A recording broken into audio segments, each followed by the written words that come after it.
9 regiments of black men. Some of those black men that fought in Richmond, Virginia, man. So they went. Just imagine that, man.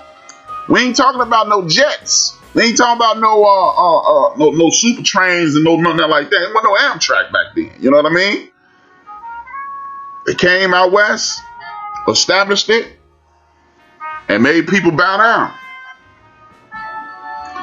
So it was a battle, but this is some things. These are things that I always looked into. Raider for Life.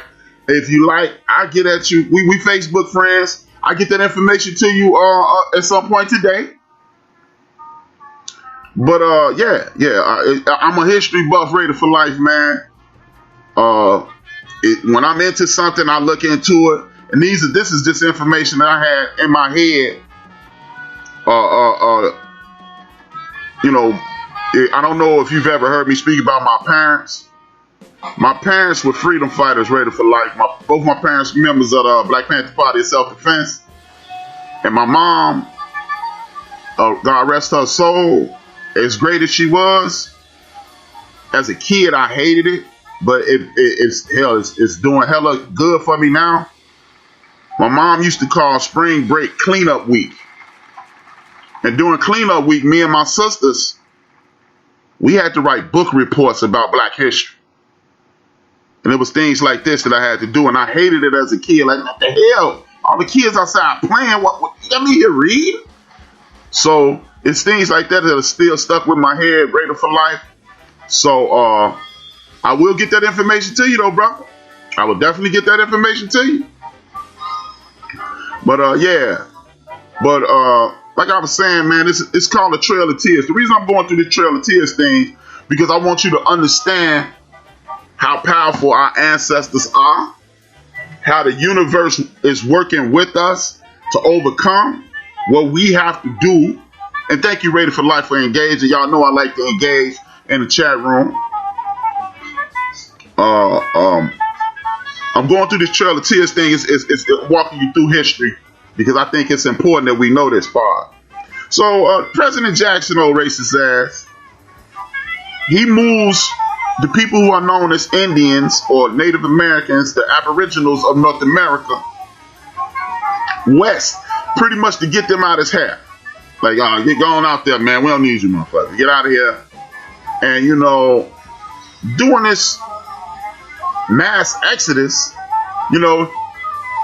he's taking these people called Indians and moving them into the western part of the country, because that was uncharted territory. This lets you know how short-sighted evil is, because you just got this land from Napoleon while he getting his ass kicked in Waterloo, and you just throwing people out there because you can't see past fucking the Mississippi River. You know what I mean?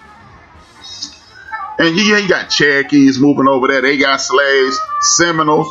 The reason I'm bringing up Seminoles is because the so-called Seminole tribe comes from Seminoles. That means runaway. So are they really Seminoles or are they really brothers? But they mixed in with brothers and sisters. If you really want to look up an interesting brother from history, look up John Horse. He was down there with them Indians in the Seminole country, kicking Andrew Jackson in his ass, and they kicked him out to stop the war. And then he turned around and jammed their ass up again. See what I mean? Evil has no foresight. And when you talk about that, that's like 1885. Because Tulsa, Oklahoma didn't exist until like 1889. So now you got brothers and sisters moving out there, being pushed out that way, which you get to turn like cowboys and things like that. You get Bass Reeves and other great brothers in history. And you get great brothers in history during this time, right? And as you get these brothers in history, Tulsa is created. It's a booming society. And then they discover oil while out there where they push the brothers and sisters at, right? We got a problem. Houston, we got a problem. We got to get them brothers and sisters up out of there. But by this time, it's 1905. Guess what's happening? Greenwood and Pine. That's what happened. Greenwood and Pine. That's where the brothers, that was the epicenter of Tulsa, Oklahoma, what you know is Black Wall Street. So the bullshit with what Black Wall Street go down 99 years ago. And this is why I say our ancestors are working in conjunction with us at all times. We just have to be aware of that's what they're doing. You hear about Black Wall Street all the time. What you don't hear about Black Wall Street is this. Guess what date it started? Memorial Day. Guess what date our brother George Floyd was killed? Memorial Day. Hey, Rap, you talking about Tulsa, Oklahoma? What the hell they got to do with George Floyd and Memorial Day? That's just coincidental. Where's George Floyd from? Galveston, Texas. See, this is our ancestors telling us, wake the hell up. We don't have time anymore. We don't have time to play games. Because how many times must the ancestors tap us on the shoulder and say, get your shit in order, man? We keep ignoring these signs. I tell my son this all the time. God tap you on the back of your head. I mean, he slap you on the wrist. He tap you on the back of the head. Then he kick you in the ass. We are officially standing in front of the ass kicking machine with quarters in our pocket, people. See, history continues to repeat itself over and go over and over and over. And we keep ignoring it because we are being taught history instead of learning it. See, we would have never, if you don't know history, shout out to my moms. Again, they used to hate them damn book reports. My man Big Illinois and everybody outside, I'll be outside in a couple hours, man. I never told him I got to write a book report.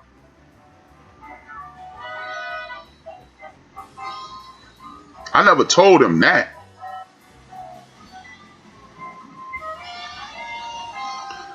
Never told him that, but I had to write book reports.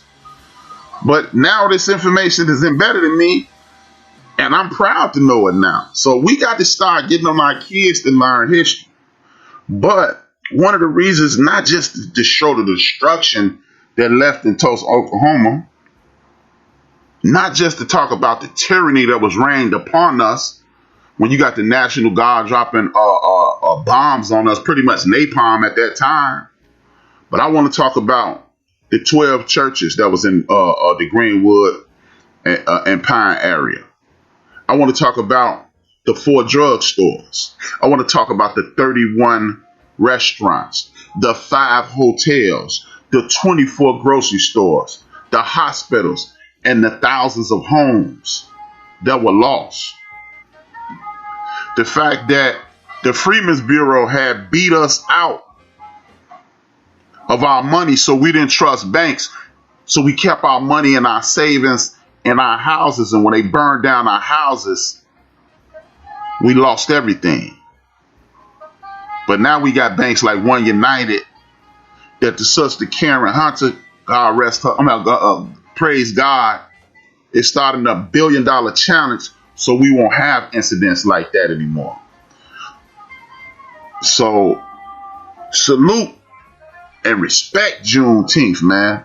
And I beg you, brothers and sisters, today and every day, that what we need to do is this. Make sure next year's Juneteenth is a motherfucker. You know, next year's Juneteenth needs to be a motherfucker. We need to start with the sister Karen Hunter, with the brother Joe Madison, with anybody who's doing Tamika Mallory, Lurie Favors. I mean, it's a lot of brothers out there that's doing good work, contributing to the betterment of our community, the betterment of our lives, and they're trying to engage myself. I'm not even gonna put myself on their level. That's kind of disrespectful to them because they got that super leg work in. I'm just skating around the crust. But that's why we needed to celebrate Juneteenth yesterday. So when you got your friends and family members, Bob Johnson, thank you, #1 Chief Rocket Jersey Fire.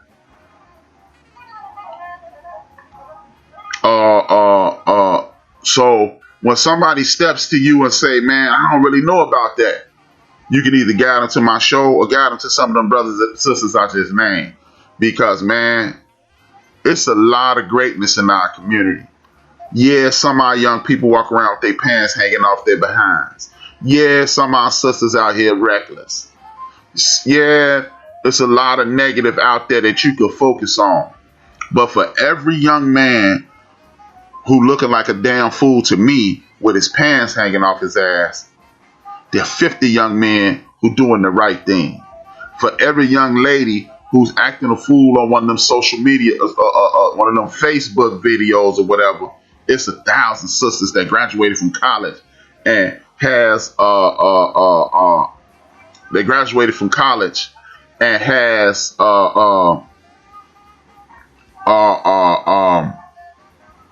started businesses. Because guess what?